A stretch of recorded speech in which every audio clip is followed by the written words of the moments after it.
Welcome to my channel. Assalamualaikum warahmatullahi wabarakatuh.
Puji dan puji syukur marilah kita panjatkan kehadirat Robi yang mana pada pagi hari ini kita bisa mengikuti pengajian yang sudah berlalu dan alhamdulillah kita tengah dari penan baik. Marilah kita aturkan kepada junjungan kita Nabi Muhammad Sallallahu Alaihi Wasallam yang kita nantikan di yaumul qiyamah nanti. Amin. Saya taati dan selalu saya ikuti semua nasihat beliau yaitu ada.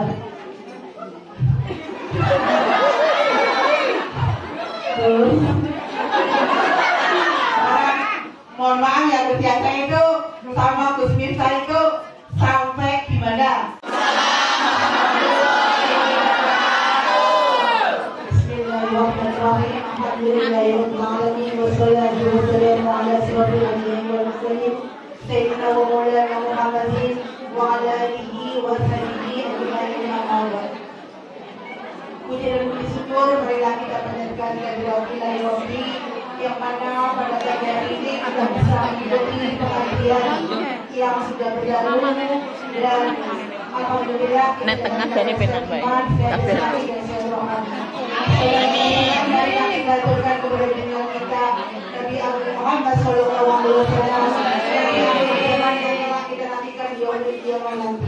Amin. Saya taati dan selalu saya ikuti semua nasihat beliau yaitu ada.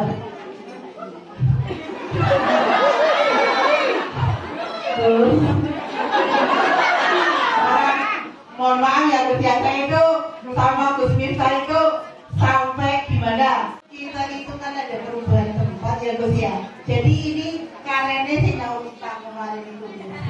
Jadi mohon maaf ya Gus ya, panjenengan hadir di nanti 3 tahun hanya sama Bunda Nuris. Ya, jadi panjang utang Gus untuk Jawa. Jadi inilah memang ya Gus ya, karena kemarin itu kami tuh saking menolaknya sampai jamaah itu pada kebingungan Gus.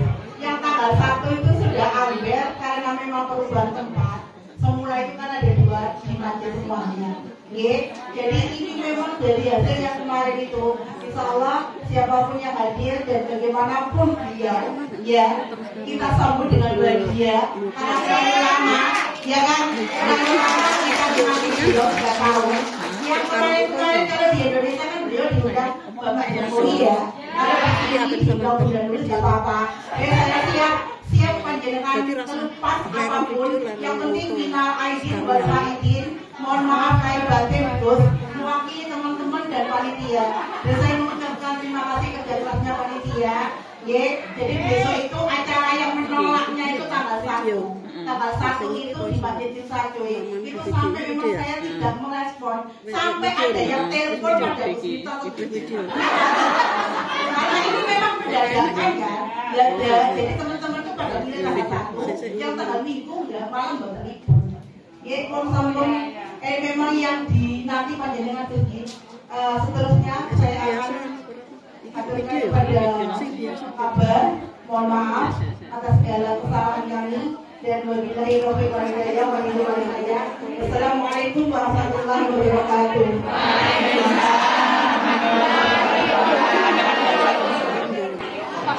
Maskernya dong dibuka loh. Kok maskernya ben dibuka? Nanti dibuka kan? Dibuka loh, mungkin lah dibuka.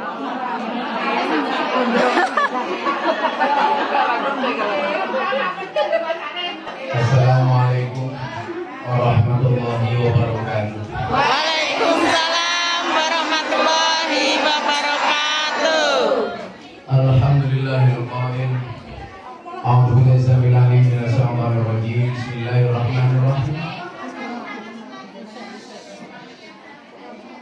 Man amila sholihan min dzakarin aw unsa wa huwa mu'minun falanuhyiyannahu hayatan thayyibah wa lanajziyannahum ajrahum bima kanu ya'malun.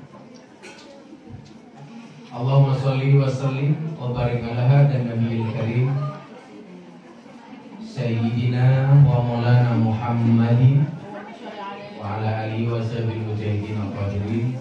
Rabbi shrah li sadri wa yassir li amri wahlul 'uqdatam min lisani yafqahu qawli, amma ba'du. Yang kita hormati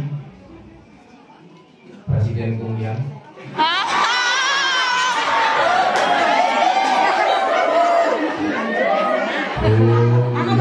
Nulis, yang sengaja saya diundang untuk membayar utang-utangnya,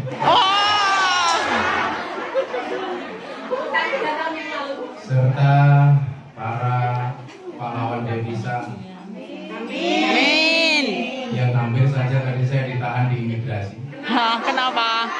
Ya mungkin orang imigrasi tahu saya mau dimanfaatkan sama Bunda Nulis. Tapi alhamdulillah kita bacakan soal Naria, tahu-tahu kita diloloskan. Alhamdulillah. Itulah saya meyakini manusia boleh berencana, tapi isi ATM yang menentukan. Maka alhamdulillah Rabbil Alamin pagi hari ini setelah tertunda 3 tahun gara-gara COVID-19, kita dipertemukan oleh Allah dalam suasana yang baik habis Idul Fitri. Maka hari ini yang minta doa saya doakan, yang minta maaf saya maafkan, yang minta THR saya minta maaf.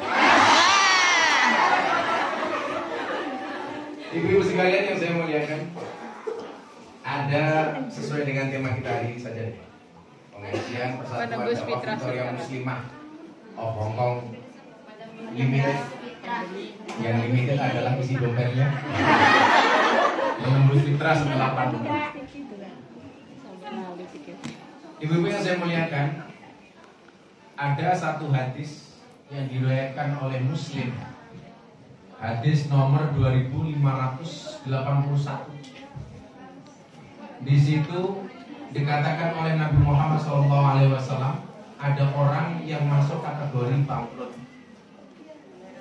Kalau bahasa perbankannya apa? Bangkrut itu pailit, dianggap pailit. Siapakah itu yang pailit? Yang pailit adalah yang seharusnya ruangannya 1.200 menjadi 600 orang.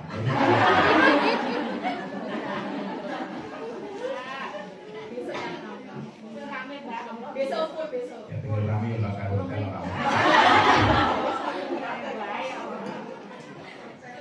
Saya sebenarnya berat banget gitu, karena minggu ini saya 2 kali keluar negeri, kemarin ke Singapura, terus ini ke Hong Kong. Saya besok harus pulang tanggal 2 karena 2 sore saya ada pengajian sama Pak Menteri BUMN.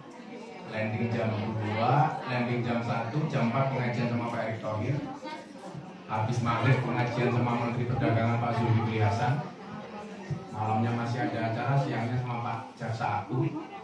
Sore saya harus pulang karena Pak Prabowo surat ke pondok saya. Alhamdulillah. Mohon dimaklumi karena saya ganteng ya. Siapakah orang yang pahit itu?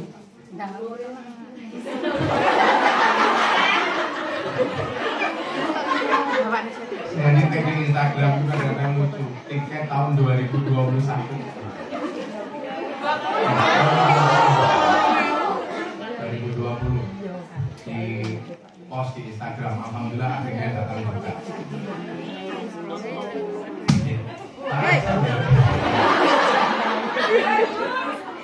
Itu kalau sama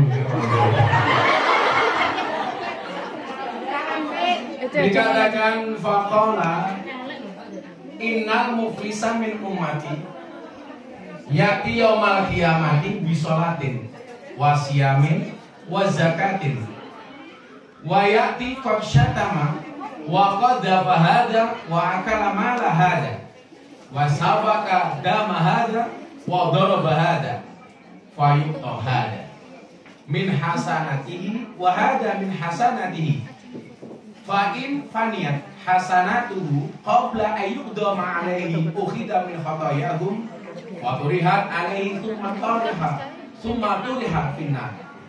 Ini yang dimaksud dengan orang kaya. Orang yang menderita bangkrut atau kaya berat itu siapa? Nabi Muhammad mengatakan orang yang paling bangkrut hidupnya dan sangat berat pahitnya dari umatku adalah orang yang dibangkitkan di hari kemudian atau di hari kiamat. Hari kiamat itu bahasa Inggrisnya doomsday.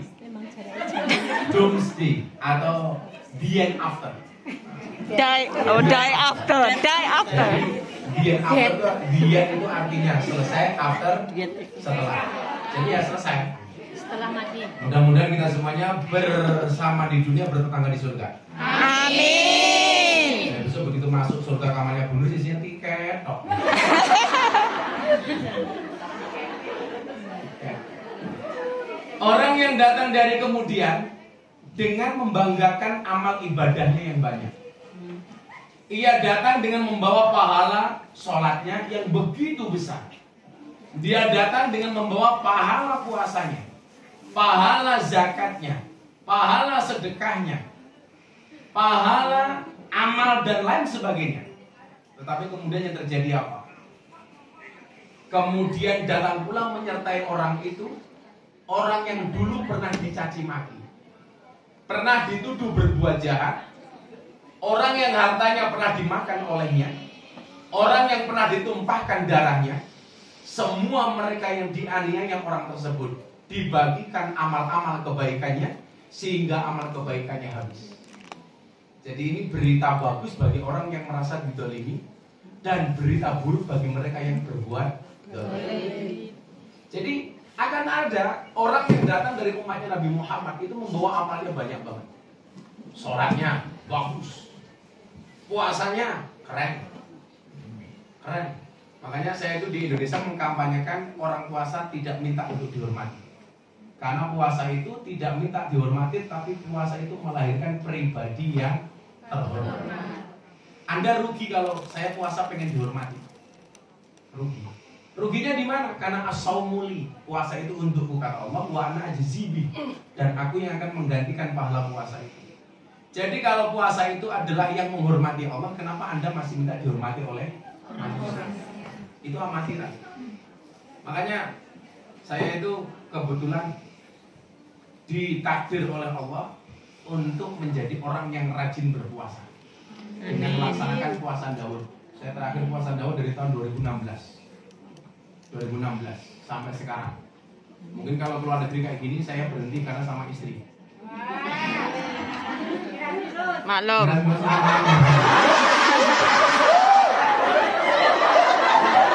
Maklum. Semalam kamu digigit nyamuk ya? Pantesan gatal. Maksudnya kenapa kalau sama istri keluar negeri itu saya nggak puasa. Satu, istri saya itu protes. Protes saya kenapa? Kan saya jarang di rumah. Saya jarang menemani istri saya makan. Nah kalau keluar negeri, saya puasa, bundanya nggak enak sama saya. Karena dia harus makan sendiri. Ngeras-ngerus mbahmu.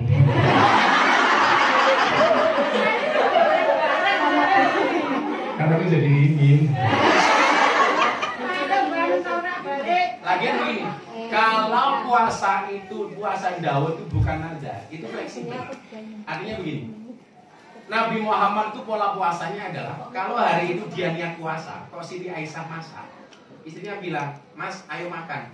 Saat itu pula puasa Nabi dibatalkan demi menghargai istri. Tapi hari itu dia niat puasa, mohon maaf, dia niat tidak puasa. Tetapi kalau istri nggak punya makanan apapun, langsung hari itu pula dia meniatkan puasa. Fleksibel karena puasa sunnah, beda dengan puasa wajib. Nah, puasa Daud saya itu bukan karena nazar, bukan karena tirakat sesuatu, tapi ya karena menjalankan sunnah saja. Sehingga kemudian apa? Kalau kemudian tidak berpuasa, saya tidak berdosa. Contoh kasus begini, saya dulu nggak mau membatalkan puasa Daud saya, sampai satu ketika pas kemarin pandemi, sahabat saya Sekda DKI Haji Syaullah, ketua PWNU DKI Jakarta. Gus, kiai, mbok jenengan ke balai kota Jakarta. Kenapa Pak Sekda? Udah lama kita nggak ketemu nih gara-gara COVID. Nggak apa-apa saya datang, nggak apa-apa datang deh. Kita Jumatan. Selesai Jumatan, saya diajak ke ruangan beliau. Pak Kiai ayo makan. Saya bilang, Pak Sekda, saya puasa. Awalnya dibatalin lah. Nanti kalau Pak Kiai nggak mau makan, saya sakit hati, saya sedih. Saya puasa Pak Sekda. Beliau bilang, sudah lah Gus, siapa tahu ini kita makan siang terakhir. Kalimatnya ini, siapa tahu ini kita makan siang terakhir. Sudah deh, nanti kasih tambah uang saku. Jadi Pak Sekda ini orangnya keren. Setiap kali ketemu saya minimal ngasih uang saya itu $5.000 Singapura, $5.000 Amerika. Hari itu saya dikasih $10.000 Amerika. Sudah lah Kiai batalin. Akhirnya apa? Saya batalkan puasa saya. Dan bukan. Anda salah. Kalau karena uang rambut saya kemarin haji ditawar $100.000. Wow. Mau dibeli sama itu rambut atas, apalagi yang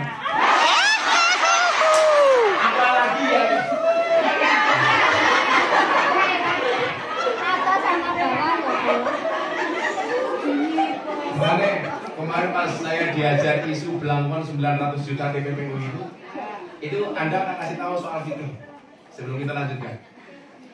Akad jual beli itu kita nggak boleh tanya uangnya dari mana. Jadi kalau ada jualan, mau yang beli PSK sekalipun, itu nggak boleh tanya ini uangnya dari mana. Sama halnya ketika saya lelang belangkon, saya kan jual belangkon sudah berulang kali. Saya dulu tahun 2000 berapa jual belangkon laku 200 juta. Saya sumbangkan ke santri asuh di Jawa Timur. Kemudian saya jual lagi laku 100 juta. Nah yang terakhir yang dipersoalkan kemarin, belangkon saya laku 900 juta. Uangnya saya sumbangkan untuk seri. Serupiah pun saya nggak ambil, bahkan saya tombol. Artinya ketika ini dikatakan TPPU salah, yang namanya TPPU itu kalau saya punya perusahaan belangkon, kemudian yang bersangkutan nitip uang ke perusahaan saya, itu namanya TPPU. Yang saya lakukan itu akad jual beli. Kalau orang jual dan beli dipersoalkan, berarti bakul angkringan yang jualan nasi kucing, ketika yang bersangkutan beli itu juga masalah. Anda beli sesuatu di Indomaret, berarti penjual Indomaret itu juga masalah. Karena dalam akad fikih jual beli itu tidak boleh tanya uangnya dari mana. Nah, makanya kemudian kemarin langsung saya somasi, saya dikawal sama pengawal saya, mau Hercules. Akhirnya langsung minta maaf mereka. Kenapa? Karena saya nggak pakai uang itu. Lah, kok belangkonnya mahal Gus? Sesuatu itu kalau disukai sama orang harganya unlimited. Contoh rambut saya yang ditawar $100.000. Belangkonnya saja 900 juta. Oh, mau menang dase. Apalagi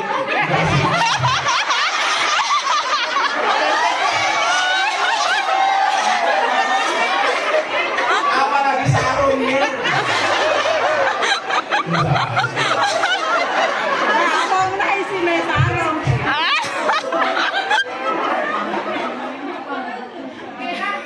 Santai kamu.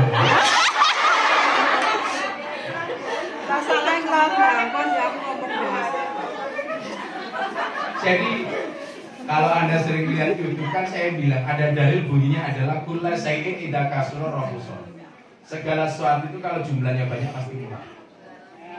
Ya, ilal adaba, kecuali adab.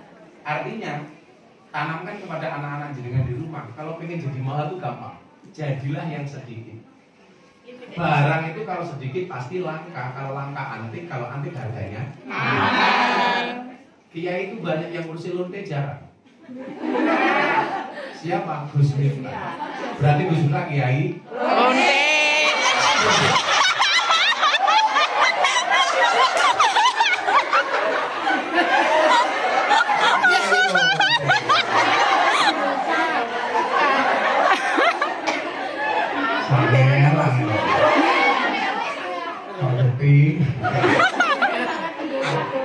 Makanya barang itu kalau banyak pasti murah. Makanya kenapa kalau mau lebaran itu harga-harga mahal? Karena barangnya sedikit, peminatnya banyak. Nah, kita bisa menjadi sesuatu yang mahal ketika kita create menjadi sesuatu yang sedikit. Kecuali adab itu kalau semakin banyak semakin mahal. Nah, barang kalau semakin sedikit semakin mahal.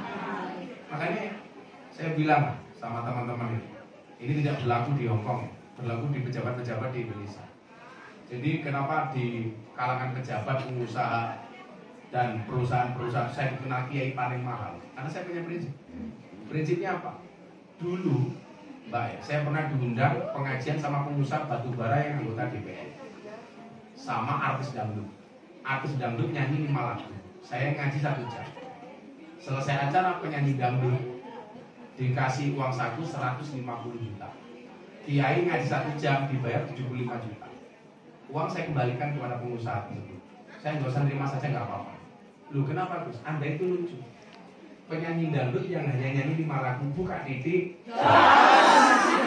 dihargai jauh lebih mahal dibandingkan Kalau begini caranya, selamanya anak-anak Indonesia itu bercita-cita pengen jadi artis dangdut, tidak mau jadi kiai. Lagian kita itu nggak fair menghargai tokoh-tokoh agama kita. Coba kita lihat, kok ada artis dikasih fasilitas hotel mewah, orang akan dengan gampangnya mengatakan maklum artis. Tapi begitu kiai mendapatkan fasilitas, kiainya berlebih-lebihan. Betul kan seperti itu?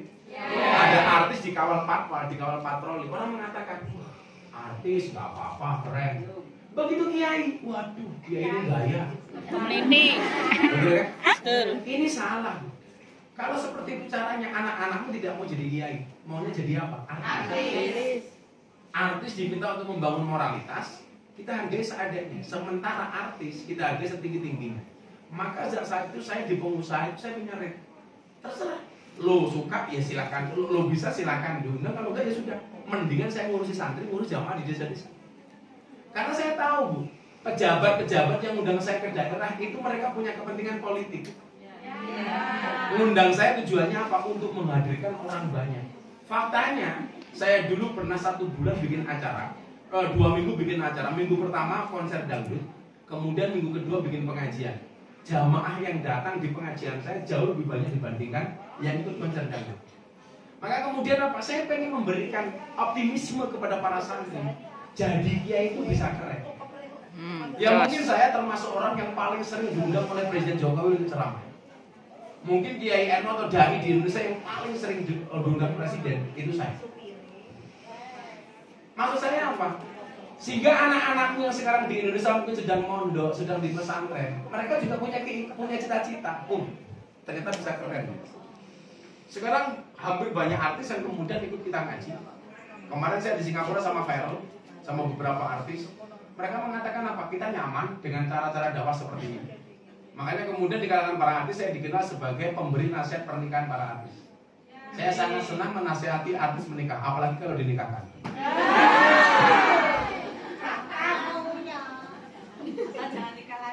Oh enggak, nikah itu senang, tapi jangan senang menikah. Makanya semua istri senang menerima mas kawin. Tapi ada satu mas kawin yang paling dibenci sama perempuan, mas kawin lagi. Kalian tahu kenapa zombie itu jalannya kok bareng-bareng? Karena kalau sendirian namanya zomblo. Jomblo ya Ben. Zomblo ya Ben. Penting didit.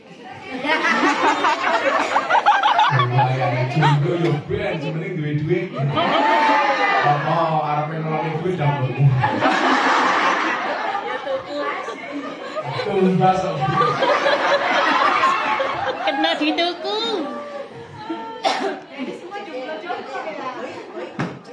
Jadi saya waktu itu membatalkan puasa karena menghormati orang lain. Dan ternyata Anda tahu, seminggu kemudian Pak Sekda DKI itu meninggal dunia. Innalillahi wa inna Coba kalau ilaihi saya waktu itu bersikukuh tetap berpuasa, bagaimana kemudian dia meninggal dunia dengan kekecewaannya kepada saya. Nah itulah indahnya puasa. Makanya Anda itu kalau puasa, ya nggak usah minta dihormati oleh siapa. Justru puasa itu akan melahirkan pribadi yang terhormat. Satu kalau sedang nasihat pernikahan di acara pejabat artis, saya pas puasa Daud, ya saya santai saja. Mereka mau makan, minum, ngerokok di hadapan saya, sama sekali nggak ngaruh. Ya biasa-biasa saja itu. Saya itu haji yang tahun 2017 mau persiapan Arafah di tenda Mina, semuanya makan. Saya masih dalam keadaan berpuasa. Sampai kiai saya dari Madura bilang, udah aku dibatalin. Haji ini pahalanya sudah paling besar. Kenapa kamu masih berpuasa? Saya bilang, saya puasa tidak minta untuk pahala. Ya karena saya hobi dengan puasa. Karena saya bilang, orang itu kalau mau puasa loh, itu mesti mulutnya hebat. Pasti. Kan itu jaminan. Makanya kenapa ada bahasa orang Jawa tirakat. Kenapa apa yang dikatakan dengan tirakat itu? Tiru-tiru malaikat. Oh. Namanya tirakat, tiru-tiru Malaikat. Makanya malaikat itu hebat-hebat. Karena malaikat itu nggak pernah makan, nggak pernah minum. Lah orang besok itu masuk surga dipola seperti malaikat. Makanya kenapa kita di dunia disuruh berpuasa, supaya sifat kita mendekati malaikat dan kita pantas untuk masuk surga. Makanya orang di surga besok itu kayak malaikat, wangi, nggak ada yang mens, baik menstruasi maupun mencret-mencret.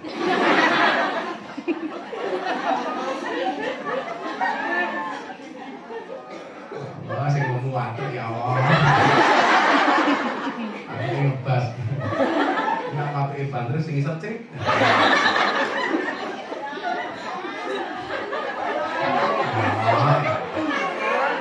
Kalau kamu dibilang gemuk, kamu bilang dulu. Sorry, saya gemuk karena makan nasi, bukan makan nasi. Sekarang cewek gemuk lebih diminati daripada cewek seksi. Iya tuh. Kamu tahu kenapa jawabannya? Karena cewek seksi hanya fokus pada penampilan dan tanpa fokus pada perasaan. Lemu puner loh.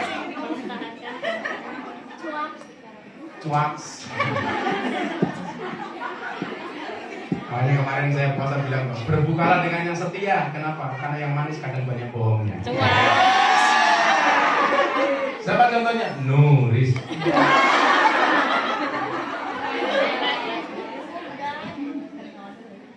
Nah, orang yang datang di hari kiamat itu akan dibangkitkan dengan membanggakan amal. Maka satu hal yang perlu Anda ingat, dalam kitab Hikam, Sohibul Hikam Ibnu Athaillah As-Sakandari, kita itu nggak boleh terlalu yakin dengan amal kita. Kita nggak boleh bergantung dengan amal kita. Seharusnya kita tuh bergantung kepada ridhonya Allah. Kenapa setiap kali ada pengajian Anda harus datang? Karena Anda nggak pernah tahu pengajian mana yang mendatangkan rahmatnya Allah. Ya. Jadi kenapa harus ngaji? Contoh saya itu setahun bisa menghadiri 1000 lokasi pengajian setiap tahun. Saya nggak pernah tahu dari 1000 titik itu mana yang mendatangkan rahmatnya Allah. Dan saya nggak boleh pede, amalku sudah banyak, nggak bisa. Kok dari semua amalmu ketika kamu berada di Hongkong itu pengajian melalui Bu Nuris ini, satu saja yang mendatangkan rahmat Allah itu pasti selamat. Karena orang masuk surga itu bukan karena banyaknya amal, tetapi karena rahmatnya Allah. Kok dari semua amalmu yang mendatangkan rahmatnya Allah satu saja selesai. Makanya saya pede masuk surga. Amin. Harus pede dong. Makanya saya punya cita-cita, kalau besok saya mati di dalam kubur ditanya sama malaikat munkar nakir, "Hei minta man rabbuka?" Langsung saya jawab, "Kamu nanya."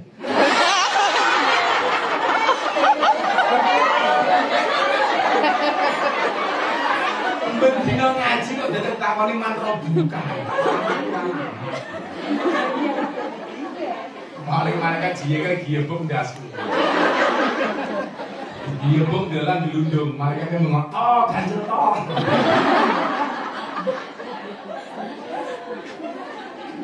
Saya ulangi ya, orang masuk surga itu bukan karena banyaknya amal, tapi karena rahmat. Lah, karena kita nggak pernah tahu amal mana yang mendatangkan rahmat, itulah alasan kenapa kita tidak boleh berhenti beramal. Katalah pengajian seperti ini, Anda ngaji dek, ini mesti mendatangkan rahmat Allah. Nggak bisa. Bisa jadi yang mendatangkan rahmat Allah itu ketika kita pengajian seperti ini, oh pas kita ngedoa Allah atau pas sedekahnya jalan, kita nggak pernah tahu. Makanya kita nggak boleh berhenti. Kok dari 1000 amalmu yang mendatangkan rahmat Allah satu saja, itu jaminan surga. Makanya datang mencari rahmat. Nggak boleh mengandalkan banyaknya amal ibadah. Sementara yang dibilang muflis, bangkrut itu muflis. Dia datang pada hari kiamat dengan merasa banyak amalnya. Contoh lagi Bu, dulu ada cerita dalam kitab Sufi itu, ada orang masuk surga ditanya, kenapa kamu masuk surga? Karena amal saya. Akhirnya apa? Setelah 70 tahun dia masuk surga, dikeluarkan dari surga oleh Allah. Kenapa? Karena umurnya cuma 70 tahun. Berarti kalau 70 tahun itu dia beribadah terus, berarti Allah membalas surganya hanya dengan 70 tahun. Tapi kalau kita masuk surga karena rahmatnya Allah, itu hum fiha khalidun, selama-lamanya. Coba kalau baca Quran itu, Anda sering mendengar kalimat fil jannatil lati hum fiha khalidun sama finnar hum fiha khalidun. Bedanya membaca bagaimana? Ketika finnar itu wakaf, berhenti. Baru diteruskan hum fiha khalidun. Tapi kalau fil jannah surga itu langsung diteruskan fil jannatil lati hum fiha khalidun. Kenapa? Karena kalau orang masuk surga itu selama-lamanya, dia nggak akan keluar lagi ke dalam neraka, masuk neraka. Tetapi kalau dia masuk neraka, itu bisa sementara, bisa keluar dari neraka kemudian masuk surga. Lah masuk surga orang mungkin balik ke neraka. Tapi lah masuk neraka masih punya potensi masuk surga. Kira-kira begitu. Yang cara gampang, yang datang hari ini masih berpotensi datang besok hari. Tapi yang datang besok sudah tidak mungkin masuk hari ini. Kira-kira begitu. Jadi kita jangan pernah mengandalkan amal. Jangan Anda merasa sombong, aku jilbaban, sedekahku banyak, puasaku tiap hari. Bahkan para suami mengatakan aku Jumatan bendino.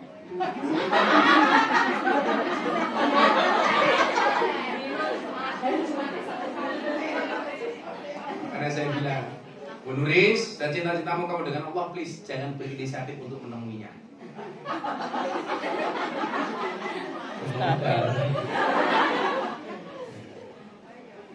Ia datang dengan membawa pahala sholatnya yang begitu besar.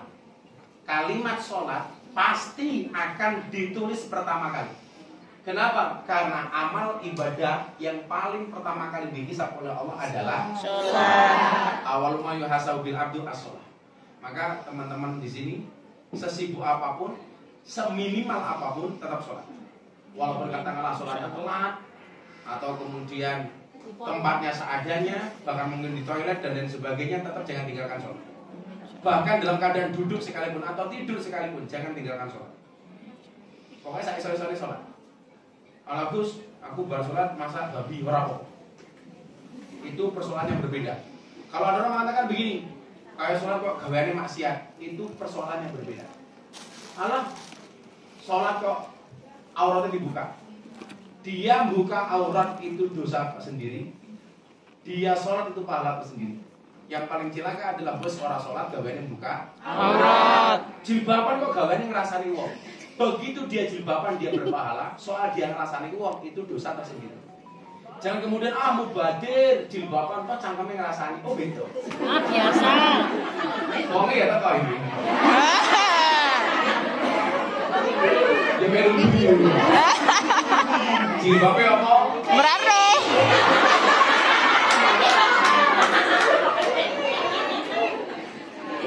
Yang jilbabnya hitam insyaallah.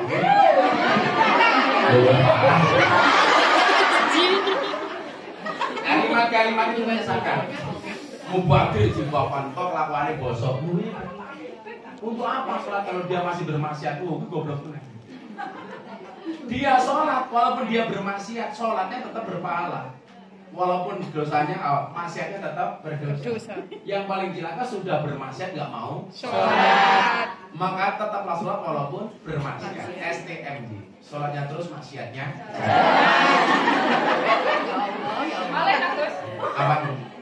Ya tetap sholat walaupun kamu bermaksiat. Emang boleh?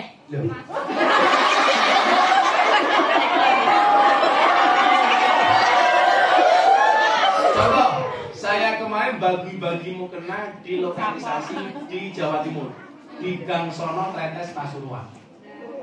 Nah, mereka yang tidak pulang bulan Ramadan sebelum mereka operasi dan dinas, mereka menggelar sholat taraweh berjamaah dengan menggunakan mukena yang diberikan oleh Gus Miftah. Mereka tanya, Gus Miftah ngasih mukena, saya ngasih mukena Iki kok oleh berarti ya? 680. Mungkin dia angsal. Oh, kamu juga dapat?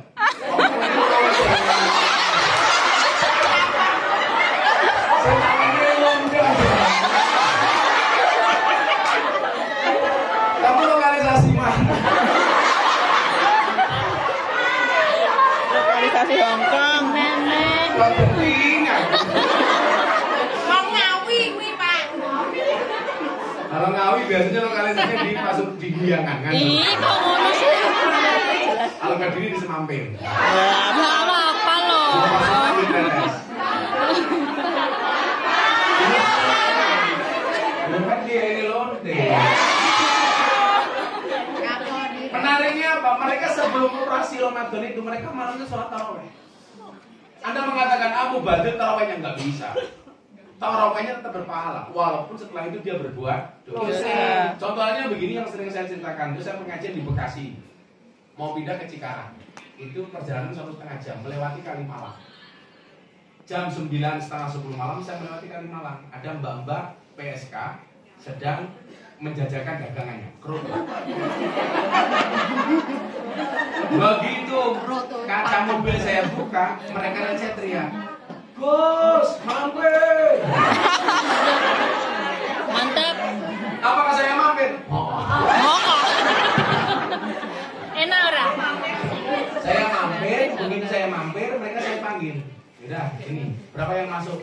Didata sama GM-nya, bukan Gus Miftah, germonya. Yang datang sekitar 100 PSK. Sudah dikumpulin jadi satu. Abang mau ketemu. Akhirnya mereka ketemu saya. Saya ceramah 10 menit. Saya tanya, Mbak, paling sedikit kamu semalam dapat berapa duit? 200.000, Mbak. Ya Allah. Mending kita. Makanya kamu bersyukur gitu. Yolah. Itu mereka namanya usahanya adalah UMKM. Apa itu? Usaha mengkangkang maksimal.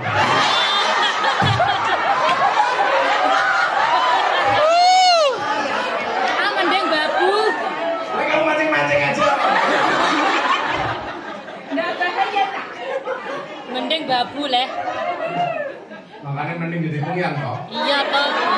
Akhirnya apa yang terjadi?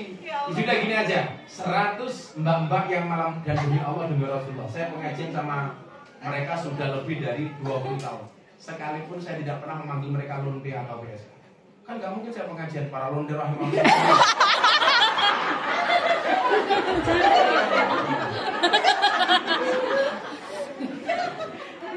Ya ma'asyiral muslimin, masih makan lonte rahimahullah.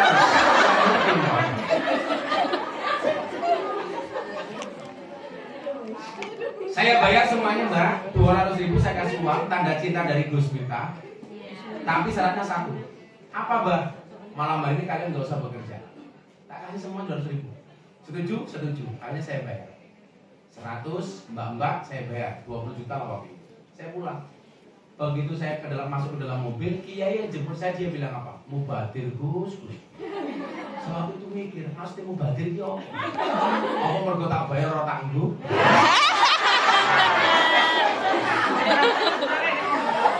Atau apa? Saya tanya, kiai yang dimaksud mubadir nopo? Mubadir. Malam hari ini mereka berhenti bekerja. Oh besok mereka bekerja lagi. Itu kan mubadir. Saya bilang apa? Pak Kiai saya bilang.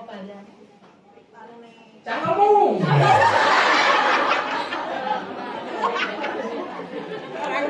Semua orang mik kayak ini kalah sama Inggris.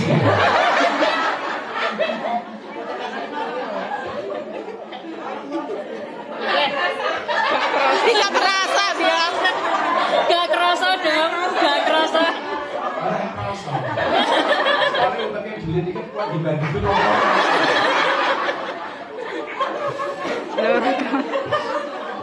Saya bilang sama Kiai tersebut, Pak Kiai, bagaimana Anda mengatakan mubagir? Orang berhenti maksiat sedetik saja itu prestasi. Apalagi berhenti maksiat Semalam. Anda itu kalau di sini pisah sama suami di Indonesia, itu bisa jadi malah pahala. Kenapa? Kalau Anda berada di sini 2 tahun, minimal selama 2 tahun bujumur atau mau onek-onek gitu. Itu prestasi. Mana tanggane? Makanya Bu Nuris itu lebih suka suaminya dia di sini terus.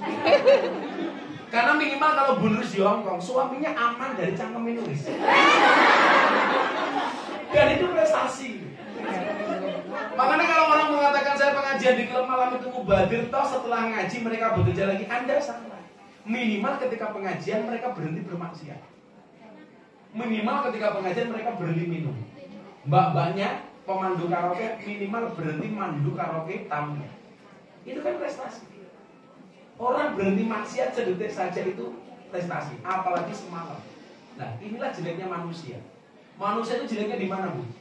Selalu saja memandang orang lain dengan kacamata syariat dan memandang dirinya dengan kacamata hakikat. Ini kebalik. Pandanglah orang lain dengan kacamata hakikat, pandanglah diri sendiri dengan kacamata syariat. Pandanglah orang lain dengan kacamata hakikat sehingga kita tidak gampang menyalahkan orang lain, tidak gampang untuk justifikasi kepada orang lain, tidak gampang menghukumi orang lain dan menghakiminya. Tetapi pandanglah diri sendiri dengan kacamata syariat supaya kita lebih berhati-hati. Coba ini dikatakan, ini kalimat yang sempurna siang hari ini. Pandanglah orang lain dengan kacamata hakikat sehingga kamu tidak gampang menyalahkan orang lain, tidak gampang menghakimi orang lain, tidak gampang melabeli orang lain salah. Tetapi pandanglah dirimu sendiri dengan kacamata Syariah. Sehingga kita bisa lebih berhati-hati. Maka kalau seperti itu enak. Ada orang bermaksiat, kamu harusnya bersyukur. Bersyukurnya di mana? Alhamdulillah saya tidak ditakdir maksiat seperti mereka. Bener nggak? Ya. Tapi persoalannya enggak. Kalau ada orang ahli maksiat, selalu saja kamu lihat kemaksiatannya. Dia asal ahli maksiat. Anda nggak bisa. Imam Ali bin Abi Thalib mengatakan apa? Ketika malam hari kamu melihat orang bermaksiat dan kamu ketemu di keesokan harinya, jangan pernah katakan dia ahli maksiat. Kenapa?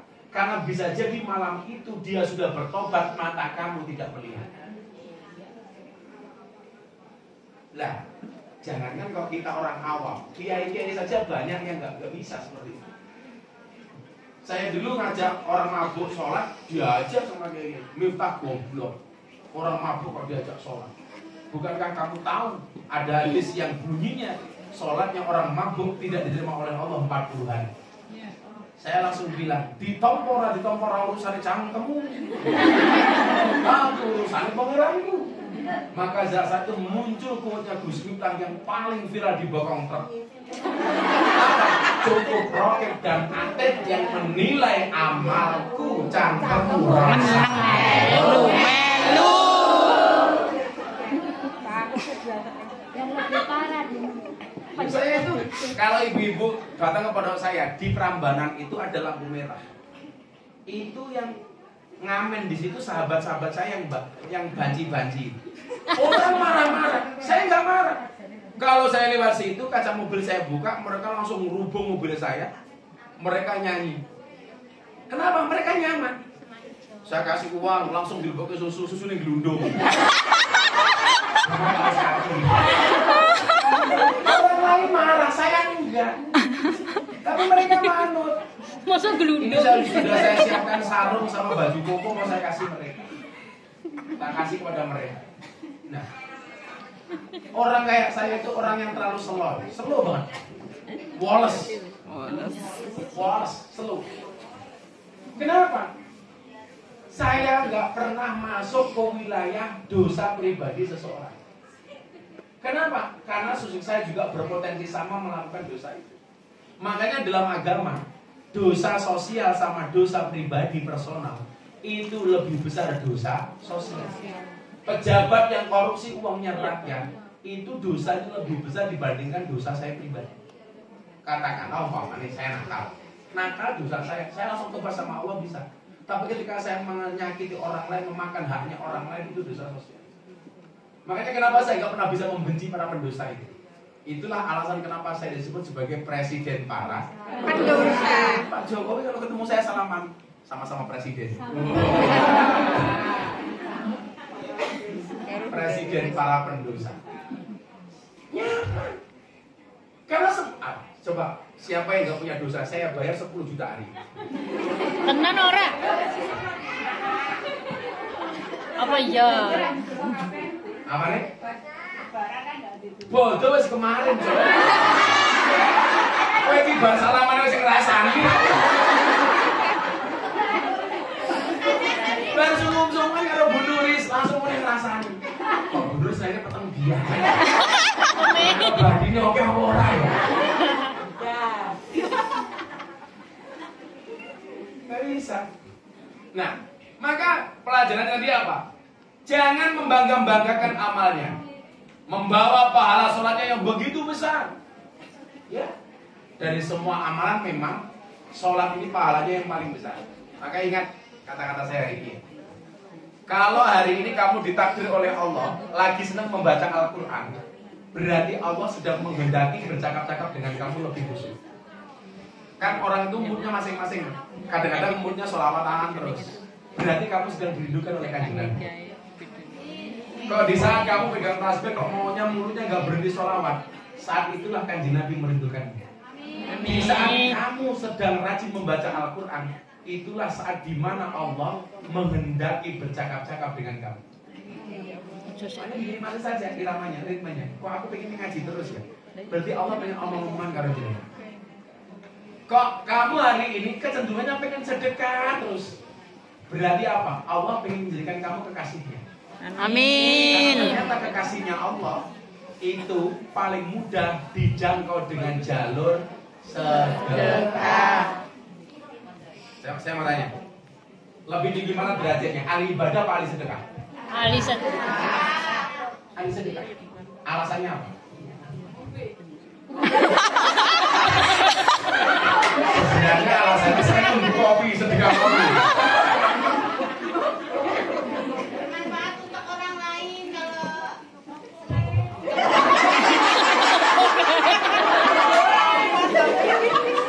Sedekah itu berbagi. ya ngerti. Yang ngerti berbagi apa-apa. Coba kita baca dalam kitab Wasiatul Mustafa. Wasiatul Mustafa itu kitab wasiatnya Nabi kepada Sayyidina Ali. Makanya kenapa orang Syiah itu berlebih-lebihan memuja Sayyidina Ali? Karena memang Nabi Muhammad pernah mengatakan, kalau seandainya ada Nabi setelah aku, maka yang layak menjadi Nabi itu adalah Sayyidina Ali. Lah, orang Syiah itu berlebih-lebihan memandang Sayyidina Ali dengan mengistimewakan Sayyidina Ali dan menganggap semua sahabat yang lain salah. Itu kenapa Syiah dikatakan sesat gara-gara itu. Apa kata Nabi soal sedekah? Coba ingat-ingat. Ala inna awliya Allah lam yanalu min rahmatillahi wa sa'daritwani bikasratil ibadah walakin yanaluha bisa qawatin nafsi wal istihana anid dunia. Sesungguhnya para kekasihnya Allah, wali-walinya Allah mendapatkan rahmat dan keleluasaan dari Allah. Itu bukan karena banyaknya ibadah, tapi karena banyaknya sedekah. Kalau Anda ahli ibadah puasa, sholat, tahajud, qiyamul lail, yang mendapatkan manfaat dari tahajud itu siapa? Kamu sholat jengkang-jengking, yang mendapatkan pahala dari jengkang-jengking itu siapa? Ya, kamu. Oh, suami. Ah, kambuk. Ya, kamu udah lama nggak jengking ya? Angel. Oh, 6 tahun. Kayak Dikit tiap hari kamu Pak. Di rumah langsung bujurnya nyanyi. Saben malam jemur, bujurku angel digugah. Aku rata dibagai banjur aku matumumi. Banjur budal patroli ngguga rondo ingkang doi.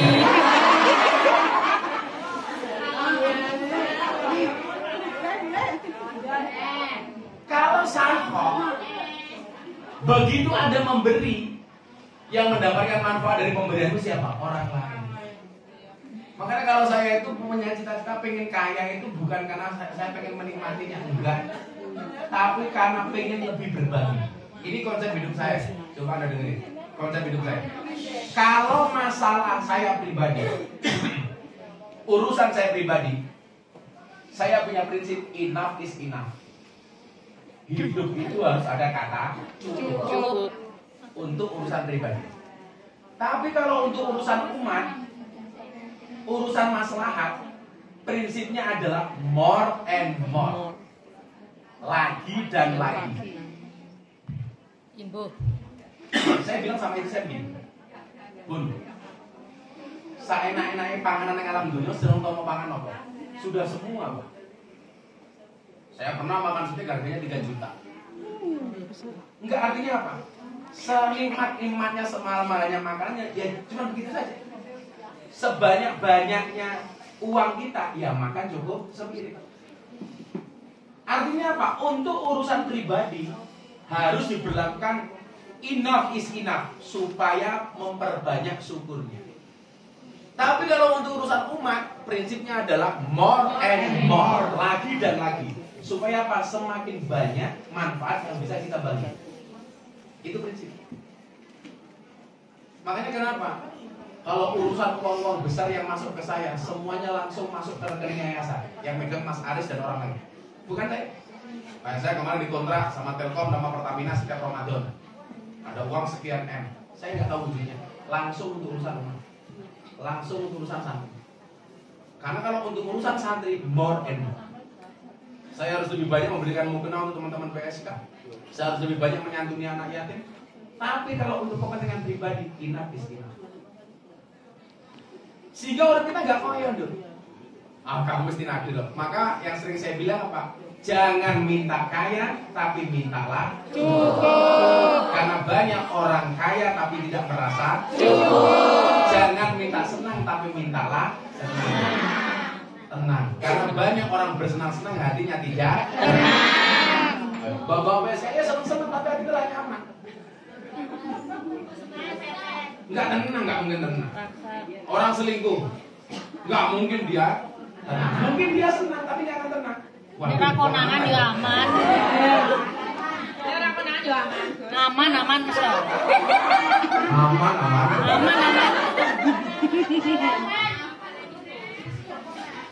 Imbuh ya oleh. Sepandai-pandainya seorang suami menyimpan istri muda, pada akhirnya tetap tua. Piye to ki?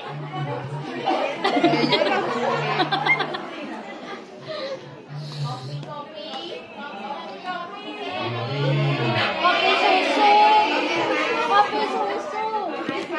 Dia wis langsung rene kok mandek-mandek. Kopinya kopi susu. Kopi susu, kopi lebih susunya dilirik. Konsepnya ngono. Konsepnya begini. Oke, siap. Kalau kopi susu gini kan membingungkan. Kopi ini tidak melek, susunya ngajak dulu. Pas. Saya terus ngopi karena hidup itu butuh inspirasi bukan halusinasi. Seru.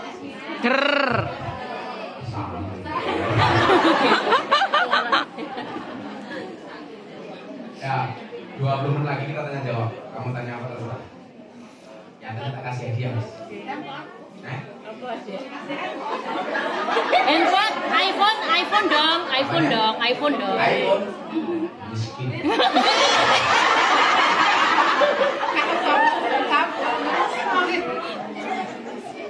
Kadang-kadang salah kita tuh begini. Kayak saya bagi-bagi disotin sama anak-anak tim, diposting.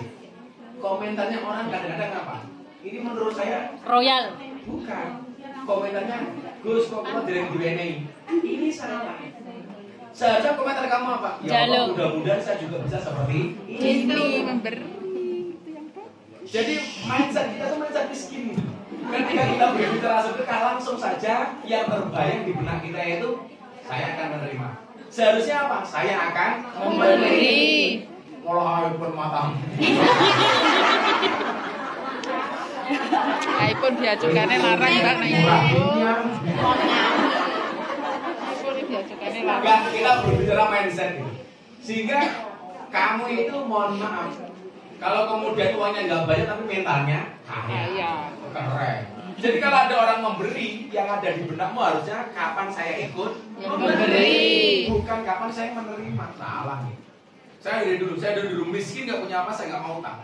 Yang sering saya ceritakan, saya punya uang 50.000, pilihannya dua, untuk beli susu anak saya, atau saya mau sowan guru saya dibekalkan Habib Lutfi, salam tempel.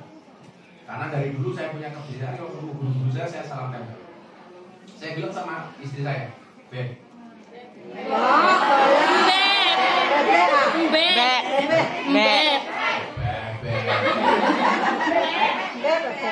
Bebe itu iranya di mana? Kalau ada B-nya nggak enak. Kalau enak, kalau B-nya diganti. Kita ngulap apa video? Kremnya ya kok? Ini konsep sak jam. Ya.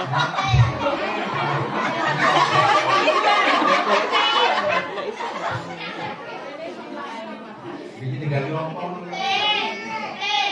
ngopi sih, ngopi. Kita muni nyambung. Lah wis gede kok.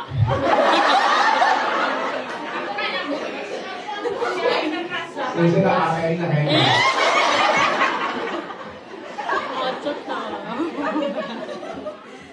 Saya pengajian terakhir sama Pak Presiden itu, Pak Presiden wajahnya enggak enak. Dolang ruangan begini. Mesti rong gajian. Piala Dunia gagal. Kemudian yang kedua ada isu dana mengendap, ada indikasi korupsi 349 triliun. Iya. Masuk ruangan salaman itu enggak ada senyumnya belas.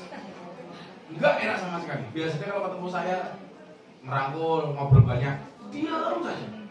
Ini pasti Bapak punya banyak beban. Akhirnya setelah sholat, saya mimpin sholat. Itulah selama 5 menit saya memimpin Indonesia.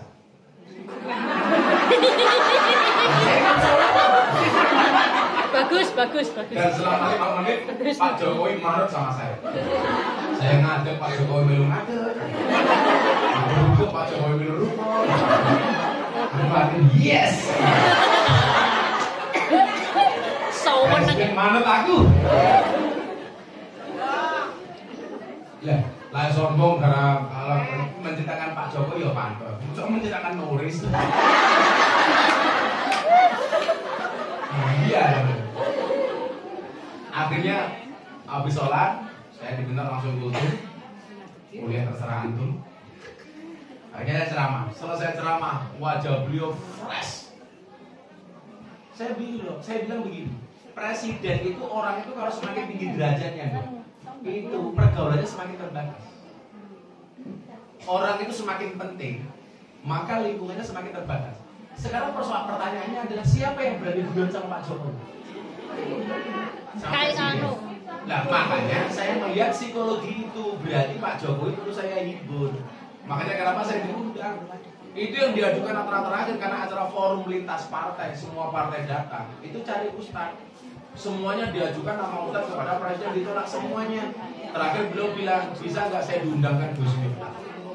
Ternyata kunci membahagiakan Pak Jokowi. Selesai acara beliau ngerangkul, saya bilang terima kasih ya Gus, saya dihibur. Yo, mikirin mau saya Indonesia, itu orang dua belum nggak belum kayak mana kaya. Aku salim loh. Makanya Mbak ya ngaji dibuat rileks saja, jangan beban. Makanya bahasa saya apa? Agama itu solusi bukan problem. Jadi tadi bilang saya, jangan mengandalkan banyaknya ibadah. Dia datang dengan pahala sholatnya yang begitu besar, pahala puasanya. Apalagi orang puasa itu besok masuk pintu surga, ada pintu sendiri, namanya Babroya. Pahala zakat dan sedekahnya, rumah banyak banget. Saya itu ditakdir sama Allah, anak istri saya gampang untuk bersedekah. Makanya kenapa kemana-mana saya bawa cash. Kalau ajudan yang sering ke saya itu pasti apa? Uang tas saya pasti banyak uang cash. Karena saya paling nggak bisa melihat orang pinggir jalan pemulung lagi ngambil sampah, kok mata saya melihat nggak ngasih, itu rasanya saya berdosa. Dan itu perlu dibiasakan. Cuma saya itu orangnya agak unik. Uniknya di mana? Kalau ada orang minta, saya itu nggak suka. Tapi kalau diam dan saya tahu dia butuh, pasti saya kasih. Jadi kalau ada orang kayak di makamnya wali ngejar-ngejar minta-minta, malah saya kasih. Kamu diam saja, tak kasih. Aku tak menang deh. Terus kasih kan? Aku serempet bayi kok. Aku tak menang lah. Salah terus. Aku masih nggak stres kayak.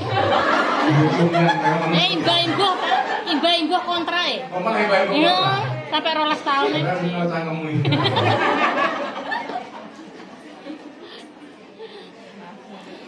Tetapi Bapak Ibu. Dan bapak ada 2 kok. Bapaknya 1 tahun.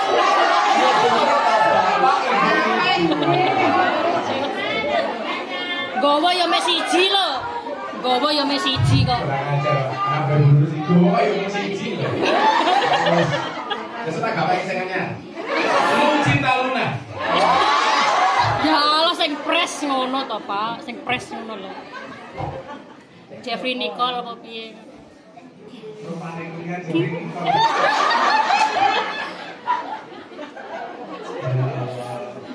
Kamu tak lama sih? Iya dong. Mas Jeffrey. Nanti nggak apa-apa yang penting kabar.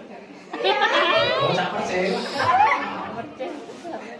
Tetapi dengan begitu banyaknya amal, ini masuk ke materi ini. Ini dengerin, kami masih ngomongin orang. Kemudian datang pula menyertai orang itu, orang yang dulu pernah dicaci maki. Hati-hati. Kalau kita pernah mencaci maki sama orang. Makanya kenapa kok saya itu semakin lama semakin bahagia, karena saya sering dibully. Kemarin ada riset di teman-teman media, jurnalis. Siapakah tokoh publik di kalangan tokoh agama yang paling sering dibully? Yang paling sering menjadi objek tulisan wartawan. Gus Miftah. Yang paling sering banyak diobrolkan. Jawabannya nomor 1, Gus Miftah. Apa iya? Coba kamu lihat. Ya termasuk cangkemmu banget itu. Ternyata apa? Ketika omongan-omongan itu nggak usah kita perhatikan, ya justru itu cara Allah meningkatkan derajat kita. Saya tuh ngerasa betul ya dok ya. Tahun 2018 saya dirasani gara-gara ngaji di lokalisasi klub malam. 2019 saya dirasani gara-gara Islamnya Deddy Corbuzier. Tahun 2021 saya dirasani gara-gara ceramah di gereja, dibantai habis-habisan. Pas Covid, Miftah kafir. Udah pokok sahadat bener. Tahun 2022 saya ribut lagi. Diomongin lagi gara-gara saya ribut dengan Ustaz Khalid Basalamah persoalan hukum maya. Beliau mengharamkan, saya menolak fatwa itu. Kemarin diajar lagi gara-gara isu belangko. Jadi 2 minggu tuh hidup saya berwarna. Minggu pertama saya dirasani banyak orang gara-gara ceramah sama presiden. Yang terakhir kemarin, yang kedua gara-gara belangko. Orang bilang Miftah pasti kena mental. Sampai Wikipedia saya pas saya ribut sama sahabat Ustaz Khalid Basalamah itu, Wikipedia saya dirubah, Miftah orang gila dari Sleman.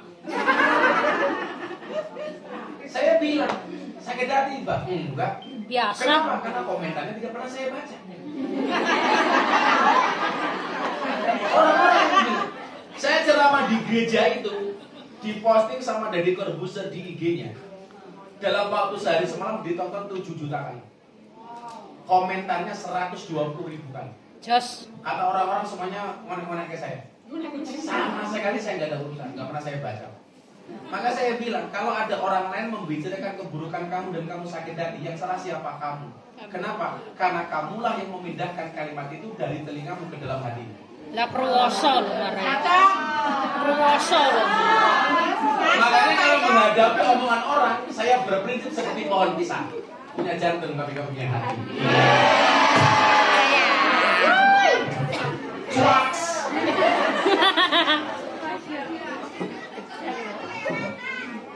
Apa? Kayak mantan. Alah mantan ae. Punya jantung gak? Kayak mantan.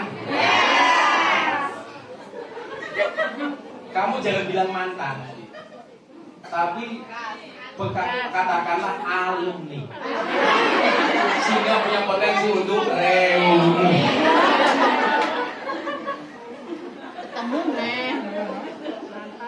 Move on itu pilihan, gagal move on cobaan, pura-pura move on pencitraan.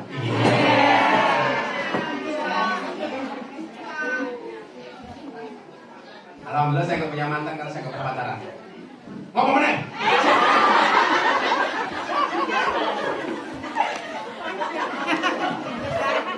Mencelat loh. Ibu cara pegangnya bagaimana? Ibu cara pegangnya bagaimana? Saya bisa melihat ini janda atau enggak? Cili. Cung ini. Cara pegangnya. Garis begini biasanya. Kalau bang tadi,